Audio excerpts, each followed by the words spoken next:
Bharatiya Janata party जब से सरकार में आई है, उनका एक एक फैसला देख लें अगर आप, उसमें आरक्षण के साथ खिलवाड़ हुई है। और आरक्षण की जो मूल भावना थी, उसके खिलाफ लगातार भारतीय जनता पार्टी काम कर रही है। जब से दिल्ली और यूपी की सरकार में आए हैं, मैं यूं कहूं कि पीडीए परिवार के लोगों के साथ भेदभाव हो रहा है। और भारतीय जनता पार्टी नहीं चाहती है कि जो समाज, जो बहुजन समाज, जो पीडीए परिवार, चाहे वो अल्पसंख्यक हों, आदिवासी हों, आदि आबादी हो, पिछड़े हों, दलित हों या अन्य जातियां जिनको आरक्षण से सम्मान का जीवन जीने का मौका मिलता था, उस आरक्षण के साथ लगातार सरकार खिलवाड़ कर रही है।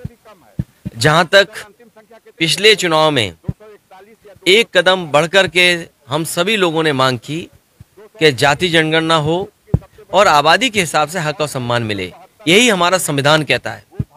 और यही मूल भावना थी मंडल कमीशन की, यही बाबा साहब चाहते थे, यही डॉक्टर राम मनोहर लोहिया चाहते थे, यही नेताजी का रास्ता रहा।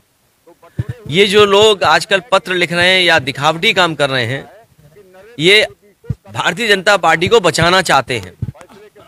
भारतीय जनता पार्टी की ये रखवाली करना चाहते हैं, क्योंकि उन्हें महसूस हो गया है कि इधर जागरूक जनता इनके खिलाफ मतदान कर रही है।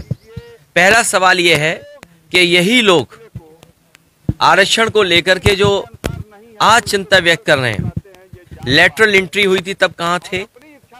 वाइस चांसलर जो अपॉइंट हुए दिल्ली से और उत्तर प्रदेश से, जो वाइस चांसलर्स अपॉइंट हुए हैं, उसमें कहीं पीडीए परिवार के लोग आपको नहीं दिखाई देंगे। दिल्ली की जो सेंट्रल यूनिवर्सिटीज हैं, उसमें पीडीए परिवार के लोग कहीं नहीं दिखाई देंगे। जो दिल्ली की सबसे प्रेस्टिजियस यूनिवर्सिटी है, जवाहरलाल नेहरू यूनिवर्सिटी, अगर हम उसके नौकरी के आंकड़े निकालें तो वहां पर पीडीए परिवार के आज तक, जब से यूनिवर्सिटी बनी है और आज तक 15% भी पीडीए परिवार नहीं है। और यही हालत बीएचयू यूनिवर्सिटी की है, जहां से प्रधानमंत्री चुन करके जाते हैं।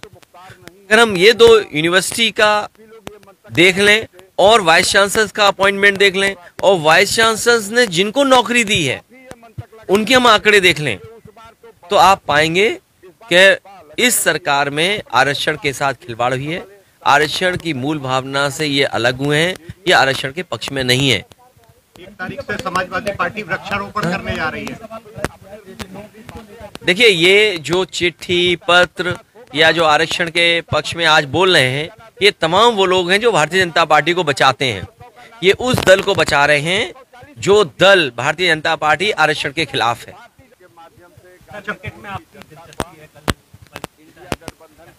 मैं इंडिया की जीत के लिए बधाई देता हूं और पूरे देश के लोग इंडिया की जीत पर खुशी मना रहे हैं। कल समाजवादी पार्टी वृक्षारोपण करने जा रही है, शुरुआत किस तरह से? मैं कार्यकर्ताओं को बधाई देता हूं, जहां वो एक कार्यक्रम चला रहे हैं, जहां वो पेड़ लगाएंगे और कह तो रहे हैं कि पीडीए पेड़ लगाएंगे। बरगद का पेड़, पीपल का पेड़, ये ऐसे पेड़ हैं जिनकी जड़ें बहुत मजबूत होती हैं। तो हमें उम्मीद है कि जहां पेड़ लगा रहे हैं वहीं समाजवादी विचारधारा को भी बहुत मजबूत बनाएंगे।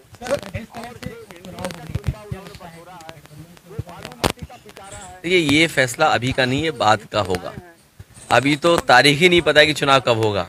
इसमें बीजेपी को घबराने की जरूरत नहीं है, बीजेपी हारने जा रही है। सर, सदन में आप बैठ रहे हैं, सदन शुरू हो गया है, पिछले मुकाबले किस तरीके के अंतर अब आप देख रहे हैं?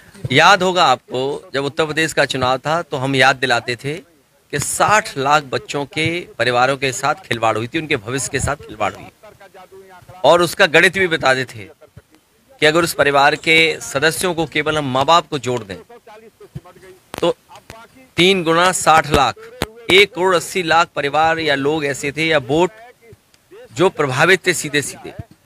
अभी जो नीट का एग्जाम हुआ है, कम से कम नीट का एग्जाम तो नीट एंड क्लीन हो, क्योंकि वो भविष्य के हमारे डॉक्टर बनने जा रहे हैं। भविष्य में हमारा स्वास्थ्य कैसे बेहतर रहेगा, उसकी जिम्मेदारी उनके कंधे पर होगी। ये बीजेपी के लोग अभी से नहीं, इनका पुराना इतिहास उठा करके देख लो। ये जितने भी एग्जाम होते हैं सबसे ज्यादा खिलवाड़ ये करते हैं, खिलवाड़ खुद करते हैं, उंगली दूसरों पे उठाते हैं। जैसे ये आरक्षण की जो चिट्ठी आ गई, आखिरकार कौन है जिम्मेदार इसके लिए? बीजेपी खुद जिम्मेदार है।